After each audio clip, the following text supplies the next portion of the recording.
Bismillahirrahmanirrahim. Alhamdulillahi rabbil alamin. Wassalatu wassalamu ala asyrafil anbiya'i wal mursalin Sayyidina Muhammadin wa ala alihi wa sahbihi ajma'in. Alhamdulillah. Para jemaah dirahmati Allah Subhanahu wa taala. InsyaAllah kita akan meneruskan pengajian kuliah Zuhur Masjid Khalid pada hari ini daripada kitab Umdatus Salik karangan Al-Imam Ibn Naqib Al-Masri, yang mana kita telah masuk ini pada bab haji dan umrah. Dan pada minggu yang lepas kita sedang membicarakan tentang jenis-jenis ataupun jenis-jenis cara kita masuk ini melakukan haji, sama ada kita melakukan haji ifrad ataupun haji tamattu' ataupun haji qiran. Dan kita membicarakan sedikit sebanyak yang ini tentang bagaimana kita melafazkan niat bila kita melakukan haji yang ini tersebut. Jadi sekarang ini kita kembali ini kepada kitab kita. Jadi kita telah sampai ini kepada apa penulis ini mengatakan miqatul haji wal umrah. Yang ini kita akan membicarakan ini tentang apa yang dimasukkan dengan miqat. Tapi sebelum itu ada perkara yang saya nak terangkan. Miqat ini dia terbagi kepada dua bahagian. Sebab miqat dia boleh, kita ada miqat zamani dan miqat makani. So, asal ini perkataan miqat ini daripada perkataan waqt, iaitu waktu, dan ia juga boleh membawa maksud yang tempat. Jadi kita ada miqat yang dikenali sebagai miqat zamani dan miqat makani. Yang ini maksudnya bila kita nak melakukan haji, kita mesti mengetahui bilakah bulan-bulan haji yang dibolehkan kita melakukan haji dan menjatuhkan niat haji. Ini dikenali sebagai miqat zamani. Jadi seperti mana kita mengatakan, kita ada beberapa bulan. Pertama sekali kita ada bulan Syawal, selepas itu bulan Zulqa'dah, dan 10 hari pertama daripada bulan Zulhijjah. Ini kita panggil adalah, ini kita mengatakan dia adalah miqat zamani. Maka seseorang itu apabila nak melakukan haji, maka wajib baginya untuk dia melakukan hajinya, niat hajinya ataupun niat ini umrahnya, kalau dia melakukan haji tamattu' sebagai misal, berada di dalam bulan-bulan haji. Ini yang kita maksudkan dengan bulan-bulan haji. Dalam bahasa Arab ini kita memanggilnya ashhurul hajj. Kita ada perbezaan di antara ashhurul hurum dengan ashhurul hajj. Ashhurul hurum maksudnya bulan-bulan haram, termasuk bulan Rajab, manakala ashhurul hajj adalah bulan-bulan yang tadi kita sebutkannya. Manakala miqat al-makani membicarakan tentang tempat. Ini Nabi SAW dia telah memilih beberapa tempat bagi mereka-mereka yang nak masuk ke Mekah daripada pelosok dunia, yang mana wajib bagi orang yang melakukan haji ataupun umrah daripada jauh. Apabila mereka sampai ke tempat-tempat ini tersebut, maka diwajibkan mereka melakukan niat haji ataupun niat umrah. Ini kita panggil miqat makani. Jadi Nabi SAW dia telah mengkhususkan beberapa tempat di sekeliling kota Mekah. Di sekeliling kota Mekah, tak kira sama ada seseorang itu datang daripada utara, daripada timur, daripada barat, daripada selatan, maka ada tempat-tempat yang dikhususkan baginya untuk dia menjatuhkan niat kita. Niat haji ataupun niat umrah. Kita sebagai orang Singapura sebagai misal, biar kita apabila nak pergi ke Jeddah ataupun nak pergi ke Tanah Haram, kita datang daripada timur, daripada east. Jadi apabila kita datang daripada timur, jalannya kita bila kita naik kapal terbang misalan, dia melalui miqat yang dikenali sebagai Yalamlam. Ini adalah daripada miqat yang mana Nabi SAW telah meletakkan bagi mereka-mereka yang datang daripada timur. Manakala orang yang datang daripada utara beza daripada selatan. Nanti kita akan lihat penulis akan membicarakan tentang perkara ini. Jadi kita baca dulu insya-Allah taala. Penulis ini mengatakan wala yajuzul ihramu bil haji illa fi ashhurihi. Ini adalah miqat zamani. Dia mengatakan tidak dibolehkan bagi seseorang untuk niat ihram dengan haji kecuali dalam bulan-bulan haji. Wahia, dia mengatakan bulan-bulan haji adalah Syawal, Zulqa'dah wa 10 layalin min Dzulhijjah. Ini seperti mana saya mengatakan tadi, bulan Syawal, bulan Zulqa'dah kesemuanya, dan 10 malam ini pertama daripada bulan Dzulhijjah. fa in ahrama bihi fi ghairiha in aqada umratan. Kalau sekiranya dia niat haji selain daripada bulan haji, maka automatik ia menjadi umrah. Satu orang yang misalan ini bulan Rabiul Awal, dia niat nawaitul hajja wa ahramtu bihi lillahi ta'ala, yakni dia pergi ke miqat dan dia niat haji, apa jadi? Maka ia jadi umrah. Yani walaupun dia niat haji, dia tidak menjadi haji, dia menjadi umrah. Ini yang penulis ini mengatakan inna aqada umratan. Automatik yani niat itu yani menjadi niat yani umrah. Wa yanaqidul ihramu bil umrati kulla waqtin. Berkenaan dengan umrah, penulis ini mengatakan dibolehkan kita niat umrah pada bila-bila masa. Yani umrah ini kita tidak ada masa-masa yang tertentu, hanya kita boleh melakukan umrah. Tapi kita boleh niat ini umrah pada bila-bila masa. Yani maksudnya kita boleh melakukan umrah yani pada bulan Zulqa'dah, kita boleh melakukan umrah pada bulan Rabiul Awal, kita boleh melakukan Rabiul Tsani, tidak ada masalah. Bila-bila masa kita boleh melakukan umrah. Berbeza dengan haji. Haji, bila kita niat haji, maka wajib kita melakukan niat tersebut pada bulan-bulannya seperti mana disebutkan.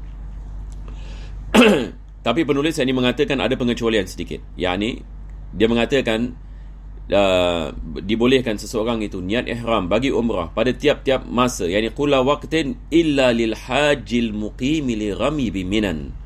Melainkan kalau dia sedang melakukan haji dan dia sedang yakni melakukan mabit yakni di Mina. Yakni di Mina ini kita apabila kita melakukan haji, kita pada hari-hari tasyrik wajib kita berada di Mina dan kita bermalam di Mina. Sama ada kita bermalam ini 2 hari ataupun 3 hari.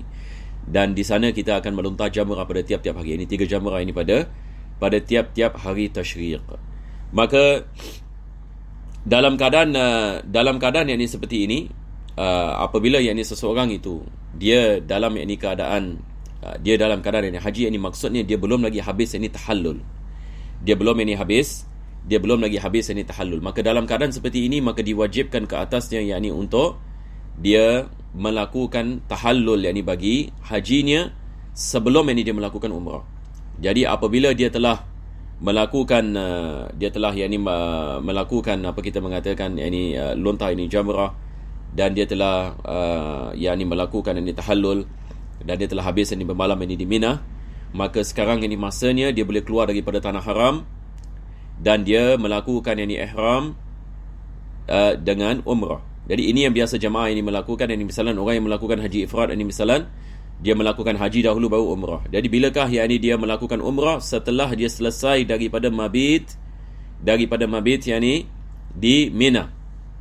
Daripada yakni mabit yakni di Mina, maka dia akan keluar ini daripada Makkah, sama ada dia pergi ini kepada Ja'rana ataupun yakni kepada tempat-tempat yakni di luar yakni Makkah.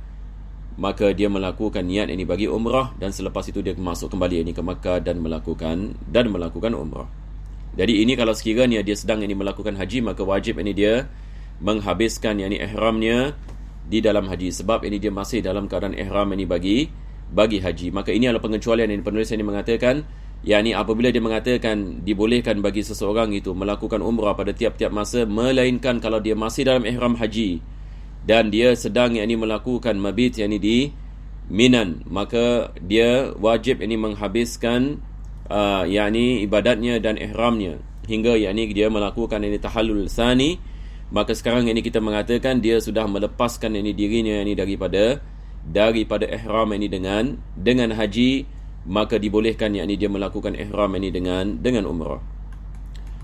Selepas itu penulis ini mengatakan faslun miqatul haji wal umrah. Sekarang ini penulis ini membicarakan tentang miqat al-makani. Jadi seperti mana tadi saya mengatakan, miqat terbagi yakni kepada 2 bahagian. Kita ada miqat ini zamani dan kita ada miqat makani. Makani ini maksudnya tempat, makan dalam bahasa Arab maksudnya tempat. Jadi tempat-tempat yang telah dikhususkan oleh Nabi SAW bagi mereka-mereka yang datang daripada luar Makkah. Jadi beliau memulakan nombor 1 mengatakan miqat ini yang pertama adalah miqat yang namanya Zulhulaifah. Zulhulaifah ini adalah li ahli Madinah, yakni mereka-mereka yang datang daripada direction Madinah, yakni mereka yang datang daripada arah Madinatul Munawwarah dan sebaliknya. Maka mereka melakukan miqat, yakni miqat mereka adalah di tempat yang dikenali sebagai Zulhulaifah. Zaman sekarang ia dikenali sebagai Abar Ali. Abar Ali. Abar ini maksudnya ini apa tu, well ya. Perigi Ali. Ali yang dimaksudkan di sini bukan Sayyidina Ali. Ini ada orang yang salah faham ya. Ada orang yang mengatakan Sayyidina Ali dia dibuat perigi di sini. Ali yang dimaksudkan di sini adalah salah seorang daripada pemerintah kerajaan Uthmaniyah. Yakni beliau telah mewakafkan beberapa perigi di situ. Maka tempat itu dikenali sebagai Abar Ali. Jadi ini cuma nak menerangkan sebab ini dulu saya pernah dengar orang mengatakan Ali adalah balik ini kepada Sayyidina Ali. Dia adalah Ali yang merupakan governor, salah seorang ini governor di kerajaan ini Uthmaniyah. Sebelum ini terbentuk ini kerajaan ini Saudi, kita Hijaz ini di bawah kerajaan Islamiyah, yakni Khilafah Uthmaniyah. Ini ada bersejarah yang juga penting kita mempelajarinya. Jadi pertama sekali adalah Zulhulaifah. Jadi biasa bila kita melakukan umrah, banyak jemaah Singapura yang ni misalan biasa ni akan pergi Madinah dahulu. Selepas itu pergi ke Zulhulaifah. Di sana ada masjid yang besar, ada tempat mandi semua. Ini masya-Allah. Orang kalau orang tak ada ihram pun kat luar, kat sana ada orang jual ihram macam-macam, ini orang akan jual. Jadi tidak ada masalah. Yakni tempat ini sangat baik sekali. Kita boleh melakukan solat kita, ada masjid ini di sana. Dan biasanya jemaah yang lebih selesa yang ini melakukan umrah yang ini seperti itu daripada yang niat di atas ini kapal terbang ini, sebelum kapal terbang ini sampai yang ini ke Jeddah yang ini apabila ia berada di Yalamlam. Jadi ini adalah yang pertama. Jadi kita jemaah Singapura yang ini Zulhulaifah, saya rasa tidak ada masalah. Ramai daripada kita yang sudah melakukan umrah pernah yang ini pergi di tempat ini. Yang kedua adalah tempat ini yang dikenali sebagai Al-Juhfa. Ini adalah tempat yang ke arah Syam dan Mesir dan Maghrib. Jadi kalau kita lihat peta,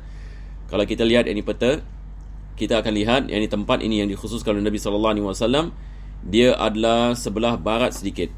Jadi mereka-mereka yang datang daripada arah Mesir, daripada arah Syria, Syam, daripada arah Morocco, ini semua daripada barat. Mereka yang datang daripada barat, maka tempatnya adalah Al-Juhfa. Yang ketiga adalah Yalamlam. Ini adalah bagi kita yang ini orang Singapura, kalau kita biasa naik kapal terbang, kita melakukan ihram ini di atas kapal terbang, betul ke tidak? Kita melakukan ihram ini di atas kapal terbang. Jadi kapal terbang apabila sampai ini di Yalamlam, pilot ini biasanya akan melakukan announcement. Pilot kalau sekiranya kapal terbang itu kereta yang ini bagi jemaah haji ini sebagai misal, saya masih ingat bila saya melakukan haji, pilot melakukan announcement, walaupun kapal terbang itu bukan kapal terbang orang Islam, tapi mereka faham ini perkara ini, dan ini khidmat mereka kepada orang Islam. Mereka tahu yang ini ada jemaah yang berada di dalam kapal terbang, jadi mereka akan melakukan announcement. Mereka mengatakan sekarang ini kita sudah dekat kepada miqat Yalamlam. Jadi mereka akan keluarkan kat peta juga, masya-Allah. Jadi apabila ia sampai di ke Yalamlam, kita ramai-ramai yang ni akan melakukan niat. Jadi biasanya Yalamlam jemaah Singapura yang ni tak ada turun yang ni Yalamlam ya. Yang biasa kita di atas kapal terbang. Melainkan pelajar-pelajar di Yaman, apabila mereka melakukan haji, mereka akan niat yang ni di tempat ini tersebut. Yang keempat adalah Qarnun. Tempat yang dikenali sebagai Qarn. Ini adalah tempat yang ni dia utara sikit, north ini sedikit. Bagi mereka-mereka yang datang ini daripada Najd. Najdul Hijaz. Jadi kalau kita lihat ini Najd ini dia sebelah atas, yang ini sebelah north. Begitu juga dengan Najd dan Al-Yaman. Jadi tempat yang ini mereka adalah yang keempat yang dikenali sebagai Qarnun. Yang kelima adalah Zatu Irqin, bagi mereka yang datang daripada Iraq dan Khurasan, yang ini seperti Iran. Tempat-tempat ini daripada Iran dan Iraq. Jadi ini adalah tempat ini Zatu Irqin, walaupun penulis ini mengatakan wal afdalu al-aqiq, yang ini ada lagi satu tempat yang ini lebih afdal. Mereka melakukan ihram ini di miqat tersebut adalah tempat yang dikenali sebagai al-aqiq. Wa man fi Makkah walau maran miqatu hajjihi Makkah. Barang siapa yang sedang yang ini berada yang ini di Makkah, walaupun dia bukan daripada ahli Makkah, yang ini kebetulan yang ini dia berada yang ini di Makkah, dia sudah yang ni masuk yang ni ke Makkah, dan selepas itu yang ni dia nak melakukan haji ataupun umrah, maka dia melakukan ihramnya daripada Makkah. Yang ni kalau sekiranya dia sudah berada di dalam yang ni Makkah, dia asalnya memang yang ni duduk di Makkah berbulan-bulan sebagai misal, maka dia selepas itu apabila sampai yang ni bulan haji, dia nak melakukan haji, maka kalau dia berada yang ni di Makkah, maka tak perlu dia keluar kepada miqat. maka dia melakukan hajinya, ihramnya yakni daripada Makkah. Wa miqatu umratihi adnal hil. Jadi apabila dia nak melakukan yakni umrah, maka dia keluar ke adnal hil. Adnal hil ini maksudnya dia keluar daripada tanah haram. Ini yang biasa yakni kita melakukan. Yakni kalau kita melakukan ifrad yakni misalan bila kita dah habis yakni haji, kita sudah berada di Makkah, jadi kita keluar Makkah, kita pergi ke Ji'rana ataupun Tan'im. Ji'rana ataupun Tan'im, yakni kita naik taksi yakni misalan biasa yakni taksi yakni di luar Masjid Haram sebagai misal, yakni bawa ini kepada Ji'rana. Jadi di sana pun ini ada masjid, ada tempat mandi ini dan sebagainya. Kita jatuhkan ihram kita di sana. Ini yang dimaksudkan dengan adnal hil. Ini maksudnya dia adalah kawasan halal. Keluar daripada kawasan haram, maka kita melakukan niat ini bagi umrah, bagi di Ji'rana ini ataupun di Tan'im ataupun ini di Hudaybiyah, tidak ada masalah. Jadi kita melakukan niat yang bagi umrah dan kita masuk kembali ini ke Makkah, dan kita boleh melakukan banyak kali dan digalakkan kita melakukan umrah yang lebih daripada satu kali. Dan kita di dalam 4 mazhab ini mengatakan dibolehkan melakukan sedemikian. Yani umrah tak semestinya kita melakukan satu kali. Walaupun ini zaman sekarang kita lihat ada pendapat-pendapat yang pelik yang mengatakan hanya satu kali saja. Ini orang dari jauh-jauh ini daripada Singapura, daripada Malaysia pergi ke sana, jemaah haji ataupun syekh haji ini ada yang mengatakan misalan awak tak boleh melakukan umrah melainkan satu kali sahaja. Ini adalah perkara yang pelik. Bahkan kita mengatakan empat mazhab ini mengatakan dibolehkan melakukan ini umrah, hatta kita boleh melakukan umrah ini bagi orang yang sudah meninggal dunia dan sebagainya. Ini adalah perkara yang digalakkan bagi mereka yang mampu untuk melakukan yakni umrah. Yani lebih-lebih lagi di bulan Ramadan sebagai misal, yakni apabila kita sudah sampai ini ke Makkah, maka bila kita nak melakukan umrah, maka kita hanya keluar daripada tanah haram sahaja. Tak perlu kita kembali kepada Makkah sebab kita sudah berada di tanah haram. Berbeza kalau kita berada di luar, yakni kita datang daripada Singapura ini misalnya. Ini kita nak kena menjatuhkan niat yakni ihram ini di miqat yang telah ditentukan. Tapi apabila kita sampai di Makkah, kita sudah yakni melakukan umrah kita yang pertama, maka sekarang ini tak perlu kita kembali yakni kepada miqat. Miqat kita adalah adnal hil, yakni kita keluar daripada tanah haram. Ini yang penulis ini mengatakan wa miqatu amrati adnal hil, kalau dia sudah berada yakni di Makkah. Wal afdalu minhu al Ji'rana. Jadi di luar tanah haram yang paling afdal adalah di Ji'rana. Ini yang paling afdal. Yang kedua adalah Tan'im, yang ketiga adalah Hudaybiyah.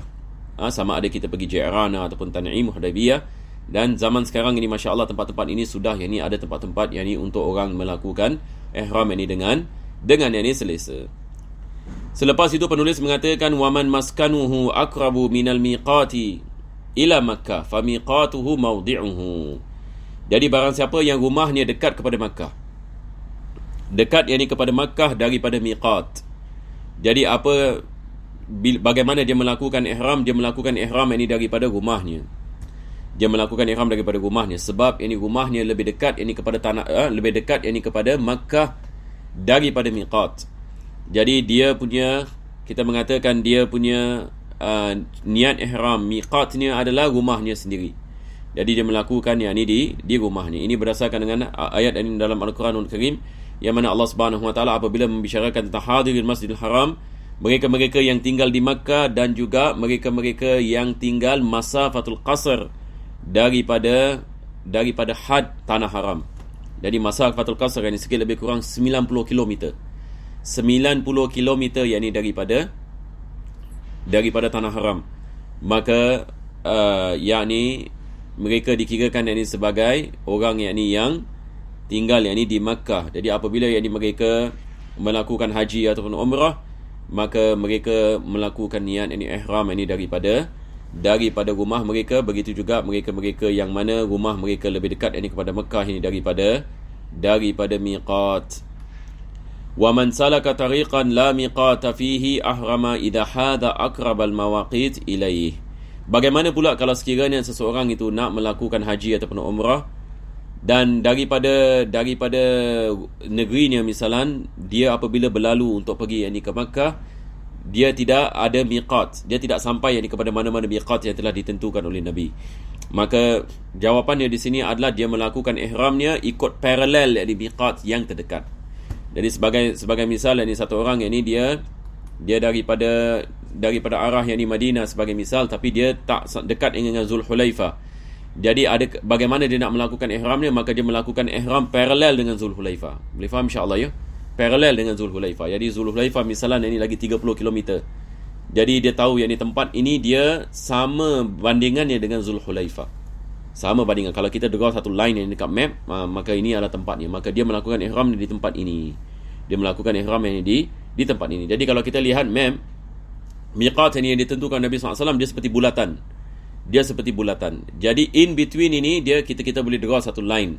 Jadi ini adalah hadnya. Kalau sekiranya seseorang itu dia jauh daripada miqat tapi dia sampai kepada had tersebut, maka diwajibkan ke atasnya niat yakni ihram di sana.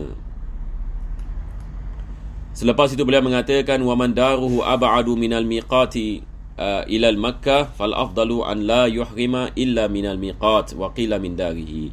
Kalau sekiranya seseorang itu rumahnya lebih dekat kepada miqat daripada Makkah, maka dia melakukan ihram di miqat dan bukan yakni di kawasan rumahnya, walaupun ada pendapat yang lemah penulis mengatakan waqila min darihi, yakni walaupun sedemikian yakni penulis ini mengatakan dia melakukan ihramnya daripada rumahnya. Ini adalah berkenaan dengan kalau rumahnya lebih dekat kepada miqat daripada Makkah. Tadi kita mengatakan kalau rumahnya lebih dekat kepada Makkah daripada miqat, yakni misalnya satu orang ini tinggal di tengah-tengah Makkah dan Madinah, yakni sebagai misal. Rumah dia yakni di tengah-tengah jalan Makkah dan Madinah. Sekarang yakni kita lihat dia punya miqat adalah Zulhulaifah, tapi sekarang yakni rumahnya lebih dekat kepada Makkah daripada Zulhulaifah. Di sini kita mengatakan dia melakukan yakni ihramnya daripada rumahnya. Tapi kalau sekiranya rumahnya lebih dekat kepada Zulhulaifah daripada Makkah, maka dia kembali kepada Zulhulaifah untuk melakukan ihram, baru dia kembali kepada Makkah. Ini adalah pendapat yang mu'tamad. Walaupun ada pendapat yang lemah mengatakan dia melakukan ihramnya daripada rumahnya. Wa man jawazal miqata wa huwa yuridu nusuka wa ahrama dunahu lazimahu dam. Kalau sekiranya seseorang itu dia lentas miqat dan dia nak melakukan haji ataupun umrah tapi dia tidak ihram, maka diwajibkan dia bayar dam. Dan dam di sini maksudnya 1 ekor kambing yang dibayar ini seperti korban.